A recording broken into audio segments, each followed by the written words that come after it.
আসসালামু আলাইকুম। কি অবস্থা সবার, কেমন আছেন সবাই? ক্রিয়েটিভ ডিজাইনার ফেসবুক পেজ এবং ইউটিউব চ্যানেলের পক্ষ থেকে আপনাদেরকে জানাই আন্তরিক শুভেচ্ছা ও অভিনন্দন। ফটোশপের আজকের একটি নতুন টিউটোরিয়ালে আমরা শিখব কিভাবে একটি ছবি থেকে হলুদ রঙের দাগকে ফটোশপের মাধ্যমে প্রপারলি হোয়াইট করা যায়।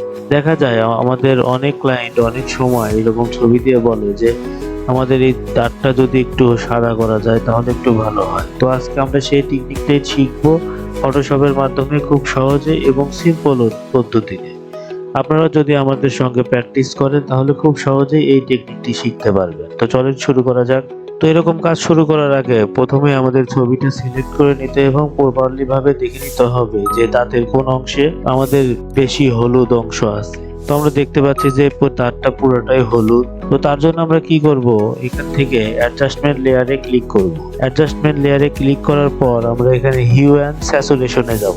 হিউ অ্যান্ড স্যাচুরেশনে গিয়ে এই যে এখানে যে মাস্টার্স আছে এখান থেকে আমরা ইয়েলো অপশনটা ক্লিক করে নিব, অথবা কিবোর্ড থেকে অল্টার প্রেস করে 4 এ প্রেস করলে আমাদের এই অপশনটা চলে আসবে। তো আমরা ইয়েলো প্রেস করে নিয়ে ছবিটার একটু জুম আউট করে নিব। জুম আউট করে নেওয়ার পর আমরা এখানে স্যাচুরেশন যে দেখতে পাচ্ছি এটা একটু কমিয়ে দিব, এটা একটু কমিয়ে দেব এবং লাইটনেস এটা একটু বাড়িয়ে দিব। ঠিক আছে, আমার কাছে এখন পারফেক্ট মনে হচ্ছে। তো বাড়িয়ে দেওয়ার পর আমি এখানে দিই -80 এবং এখানে দিই +65। ঠিক আছে, তো এখন দেখা যাচ্ছে যে আমাদের এই ছবিতে দাঁতটা প্রপারলি ভাবে সাদা হয়ে গেছে, কিন্তু তার সঙ্গেও আমাদের ফেসটাও একদম পর্যাপ্ত পরিমাণে বেশি সাদা হয়ে গেছে। তো আমরা এই সাদা ভাবটাও দূর করব। তো তার জন্য কি করব, আমরা এখানে লেয়ার সেকশনের অ্যাডজাস্টমেন্ট লেয়ারটাকে ক্লিক করে কিবোর্ড থেকে Ctrl+I প্রেস করে ইনভার্ট করে দেব। তো তাইলে আমরা দেখতে পাবো যে চুলের রং, মুখের রং সবকিছু ঠিক আছে। তো এখন আমরা শুধু জাস্ট যে হলুদ দাগগুলো আছে এগুলো আমরা হোয়াইট করব। তো হোয়াইট করার জন্য আমরা কি করব, টুলবার থেকে ব্রাশ টুল নিব। ব্রাশ টুল নিয়ে আমরা ফোরগ্রাউন্ড কালার উপরে হোয়াইট এবং নিচে ব্ল্যাক রেখে দাঁতের যে অংশ হলুদ আছে আমরা ওই অংশটুকু ড্র্যাগ করব। তো চলুন ড্র্যাগ করি।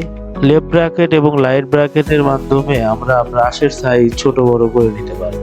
তো আমাদের যেখানে যেরকম ব্রাশের সাইজ লাগবে আমরা লেফট বাটন এবং রাইট বাটন প্রেস করে ব্রাশের সাইজটা ঠিক করে নিব। তো আমি ঠিক করে নেই। তারপরে এইভাবে দাঁতের এইখান দিয়ে ড্র্যাগ করলে দেখা যাবে, তো এইভাবে ড্র্যাগ করে নিলে দেখা যাবে যে আমাদের দাঁতে অবাঞ্ছিত হলুদ দাগগুলো খুব সহজেই রিমুভ হয়ে যাচ্ছে। এভাবে প্রপারলি ভাবে আস্তে আস্তে ড্র্যাগ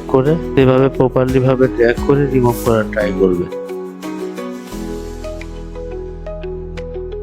তো আমি দেখতে পাচ্ছি যে আমাদের সবকিছু ঠিক রেখে দাঁতের অংশটুকু আমরা যে হলুদ দাগটা ছিল আমরা দাগটা কিন্তু খুব প্রপারলি ভাবে রিমুভ করতে পারছি।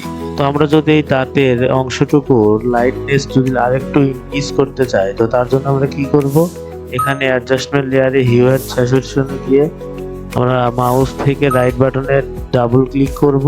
তাহলে আবার আমাদের সামনে এরকম একটি ইন্টারফেস ওপেন হবে।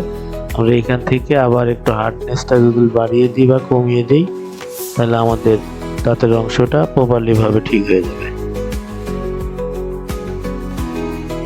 তো দেখতে পাচ্ছেন যে আমি খুব সুন্দর এবং সাধারণ টেকনিক ব্যবহার করে দাঁতের যে অংশগুলো হলুদ ছিল খুব সহজে সাদাতে রূপান্তরিত করছি। তো চলেন এখন আমরা বিফোর আফটার দেখি। Before after.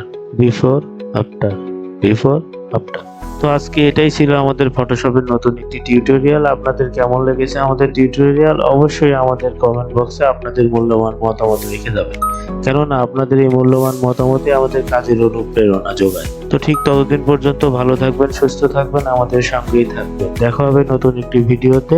আসসালামু আলাইকুম। স্টে ক্রিয়েটিভ, স্টে র।